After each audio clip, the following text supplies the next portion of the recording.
And hello, and welcome to an all-new episode of Dwarf Fortress Stoneembraced, and welcome to the end times story. So, you all remember the sage that visited us? Well, he went straight into the library after he was accepted as the sage of our fortress, and he was reading through the books and he was like, yes, this is it, the final fact I needed.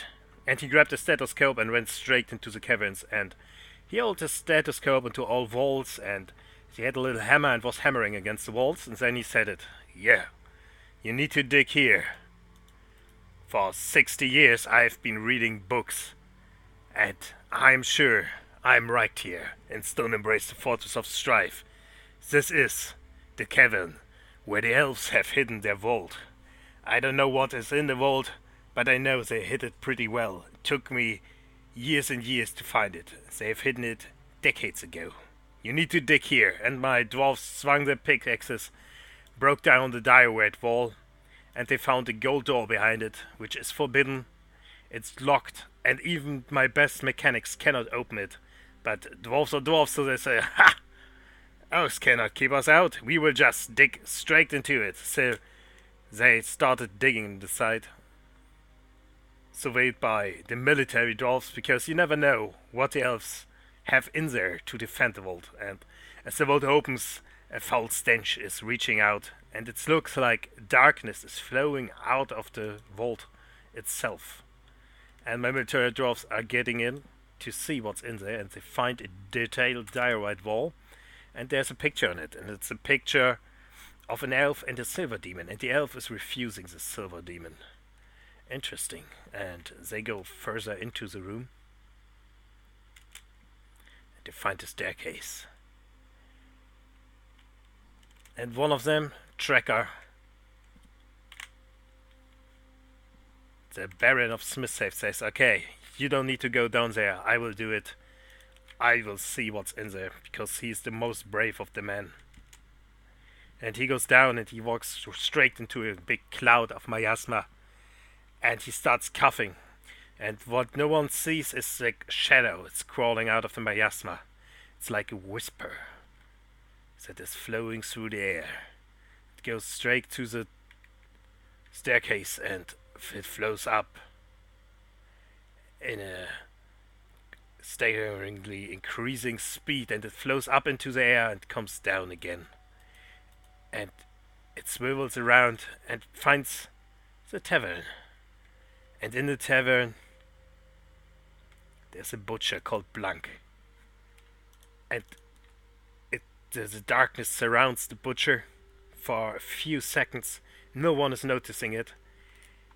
And suddenly, the butcher Blanc loses a laughing roar. It's foul and terrible.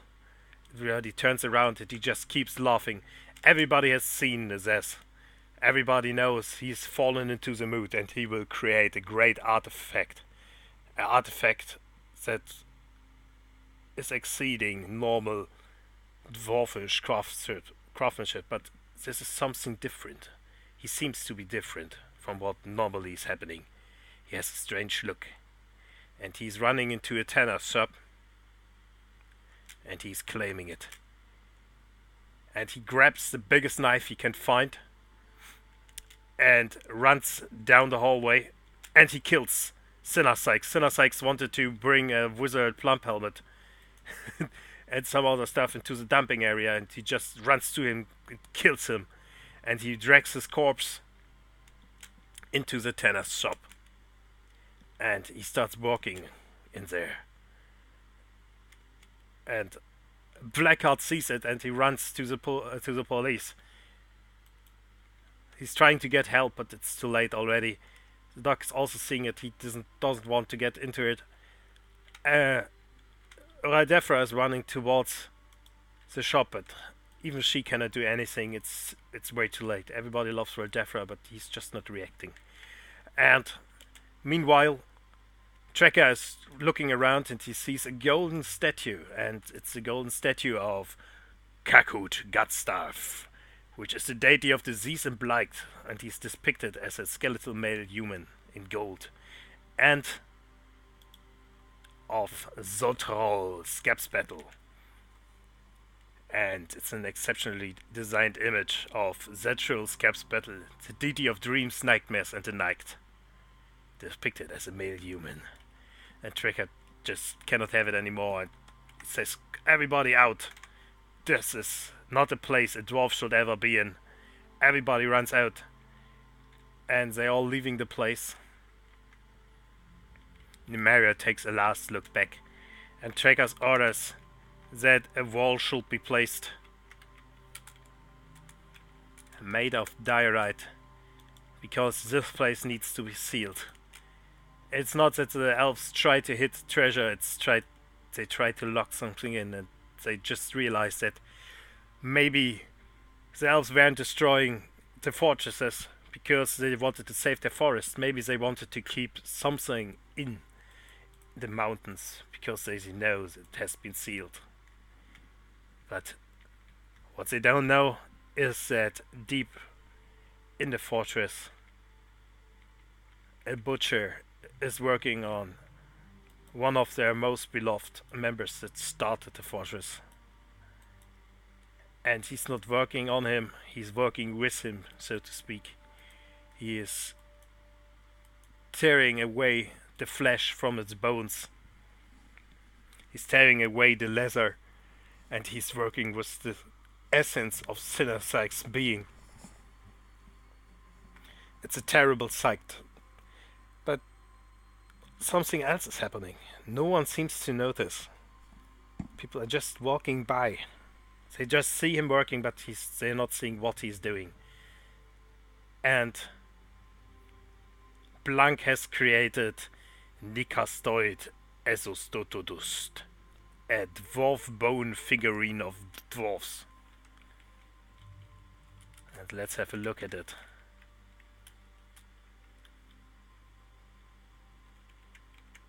This is a dwarf bone figurine of dwarves, all craftsmanship of the highest quality.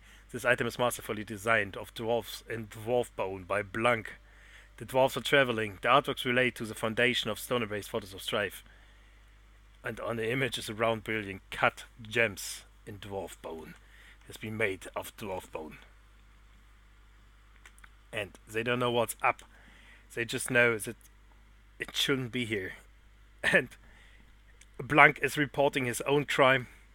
He's running straight to the mayor. And what nobody noticed is it seems to be radiating an energy. The item itself. Oh wait, I think this is Schnitzling. Where's Blank?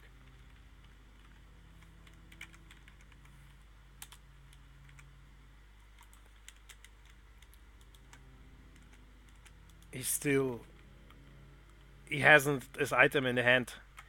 The item is still lying around in the tennis shop. Where is it? Here it is. It's just lying there. It's something evil.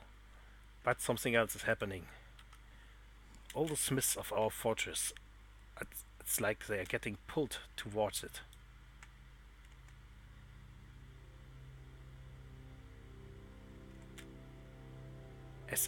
As Eli is planting it down in one of our stockpiles, but the smiths are just following it. It's weird.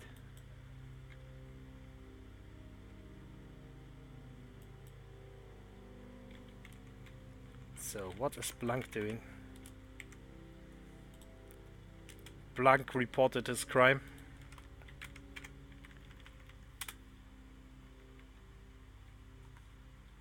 Witness was Jobby, the cook.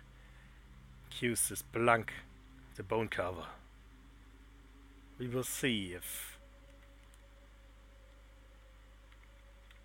he will get a sentence. The king has to decide what the sentence will be. But meanwhile, a group of smiths is running around the fortress. Where are they? the weaponsmiths are wandering around, and they are just standing in here, looking at the bones of their beloved friend SInnersaix. And Young Long, who is, as you know, one of our best weaponsmiths, is just staring at it, and he starts to hum. As the music is cutting out for some reason. And he starts to hum, and suddenly he says, huh. And he's taken by a fey mood. And as fast as he can run, he is running towards the weaponsmithy, deep underground. It's a smithy that is driven by lava and magma.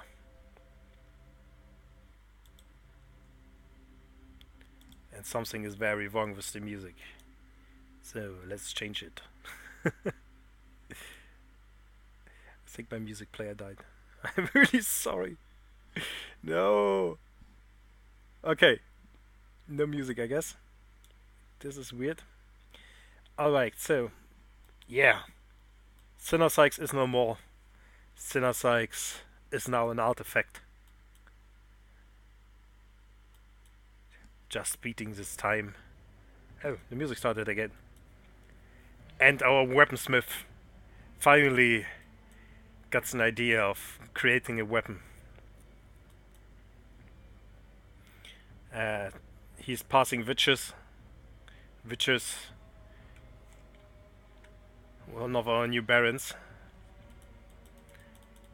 And what nobody notices is the tracker himself has a weird look on him.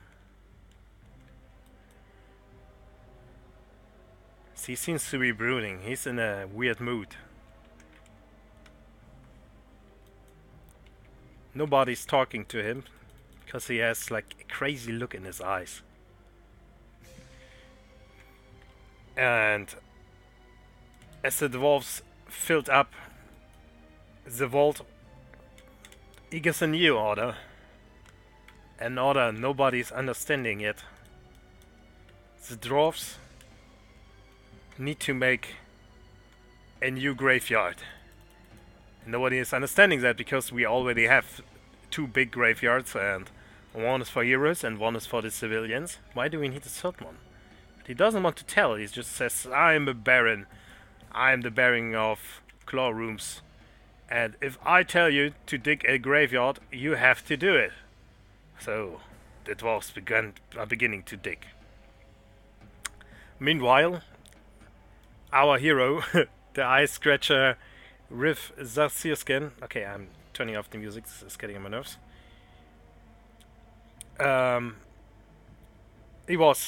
He has his own graveyard now. And as you can see, he has a nice picture. Engraved on the wall is a masterfully designed image of Risa Bridgeflame the dwarf, and artist wire show us the dwarf by Mungel Arterium with Bridgeflame is embracing artist wire showers.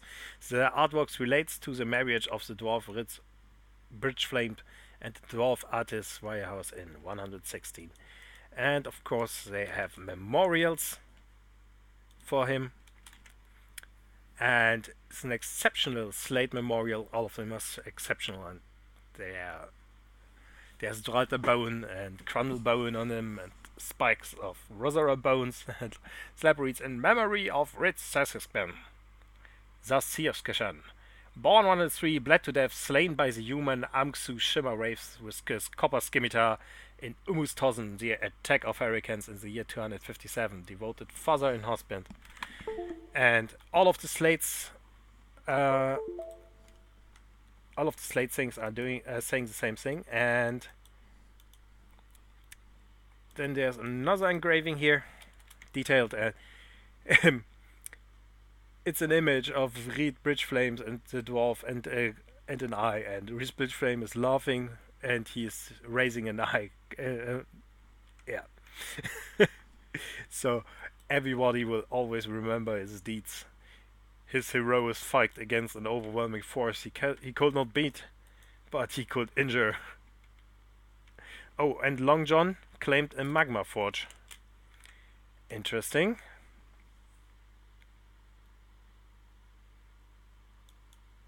So, what does he want?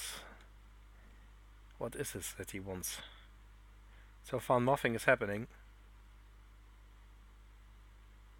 He's just standing there, calculating what he needs.